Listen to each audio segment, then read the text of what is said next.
টাকিতে দুই বাংলাদেশের হদিশ জাল নথি বানিয়ে ভারতে বসবাসের অভিযোগ এবং ভারতীয় নাগরিককে বাবা সাজিয়ে ভোটার এবং আধার কার্ড তৈরির অভিযোগ। দুজনে টাকি পুরসভার বাসিন্দা। টাকি পুরসভার 274 নম্বর বুথের বাসিন্দা এবং রফিউল মণ্ডল, আব্দুল সত্তার মণ্ডলের বিরুদ্ধে অভিযোগ। আমরা বিস্তারিত জানবো। আমাদের সঙ্গে ফোন লাইনে রয়েছেন শামীম মোল্লা। শামীম, টাকিতেও দুই বাংলাদেশির হদিশ, কি খবর পাওয়া যাচ্ছে?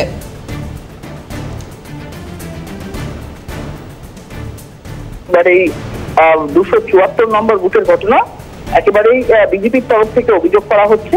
রফিউল মণ্ডল এবং আব্দুল সত্তার মণ্ডল তারা অবৈধভাবে ভারতে প্রবেশ করেন এবং এখানে কাকা শ্বশুরকে বাবা সাজিয়ে ভোটার তালিকায় নাম তুলেছে।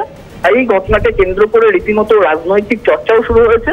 আমরা যখন এই যাদের বিরুদ্ধে অভিযোগ, এই দুই বাংলাদেশের বাড়িতে আমরা যখন প্রবেশ করি, একেবারেই একজনের বাড়িতে কোনো রকম তারা কথা বলতে চাননি, অর্থাৎ ক্যামেরায় বারবার ডাকাডাকি পরেও কোনো রকম উত্তর দেননি। অন্যদিকে একেবারেই যখন আমরা আর এক বাংলাদেশের বাড়িতে গেলাম, রীতিমতন তিনি উত্তর দিলেন এবং বার হলেন সুকমতি বিবি আব্দুল সত্তার মণ্ডলের স্ত্রী, যার বিরুদ্ধে অভিযোগ ছিল।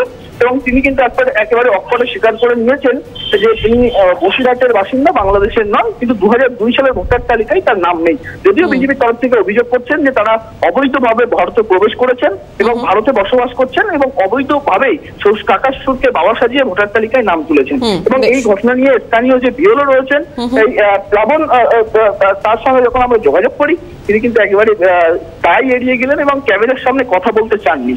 বেশ, ধন্যবাদ শামীম। ফোন লাইনে ছিলেন শামীম মোল্লা। সত্তার মণ্ডল কে হয় আপনার? আপনার শ্বশুর মশাই? এর বাড়িতে আর কেউ নেই? শ্বশুর মশাই মানে এখানে এই যে বাবা জবেদ আলী মণ্ডল, একে চেনেন? দাদু ভারতে কবে এসছে? ওটা তো অত কিছু আমি তো জানি না। ভাই তো দেখি বাড়ি দেখুন, আমি অতটা কিছু জানি না। আব্দুল সত্তার মণ্ডলের বিরুদ্ধে অভিযোগ, সুতরাং তার স্ত্রী কি বলছেন আমরা শুনবো। আমি কি বলবো, আমাদের বাড়ি তো হচ্ছে বসিরহাট থানা। আমরা এখানে থাকি বাপের বাড়িতে। বসিরহাট থানা কোথায় বাড়ি আপনাদের? দেবরাজপুর বাড়ি, গ্রাম দেবরাজপুর, পোস্ট শ্রীনগর।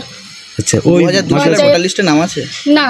কেন থাকিনি, হচ্ছে তখন বাড়িতে ছিলেন না, বাইরে কাজে গেছিলাম, তার জন্য হচ্ছে নাম তোলা হয়নি। এই যে জবেদ আলী মণ্ডলটা কি? আমার শ্বশুর মশাই। বাড়ি কোথায়? ওই তো দেবরাজপুর। হ্যাঁ, বিএলও কে জানিয়েছে সব কিছু? হ্যাঁ, বিএলও কি বলছে? বিএলও কি বলবে? আমরা তো জমা দিয়েছি। আমাদের তো বসিরহাট থানায় বাড়ি, আমরা হাসনাবাদ থানায় থাকি। 2002 সালের লিস্টে নাম আছে না? ওই বাইরে কাজে গেছিলাম বলে তো হয়নি। আচ্ছা, ও তাহলে 2002 সালের নাম নেই, ছেলে কাজে আপিল করেছেন? হ্যাঁ, জমা দিয়েছি। বিজেপির তরফ থেকে কি প্রতিক্রিয়া শুনবো। পৌরসভার 274 নম্বর বুথের 490 নম্বর ভোটার এবং 543 নম্বর ভোটার রফিউল মণ্ডল এবং আব্দুল সত্তার মণ্ডল, এরা বাংলাদেশি। এরা এখানে এসে এদের প্রতিবেশী একজনকে বাবা বানিয়ে সমস্ত ফর্জি ডকুমেন্ট তৈরি করেছে।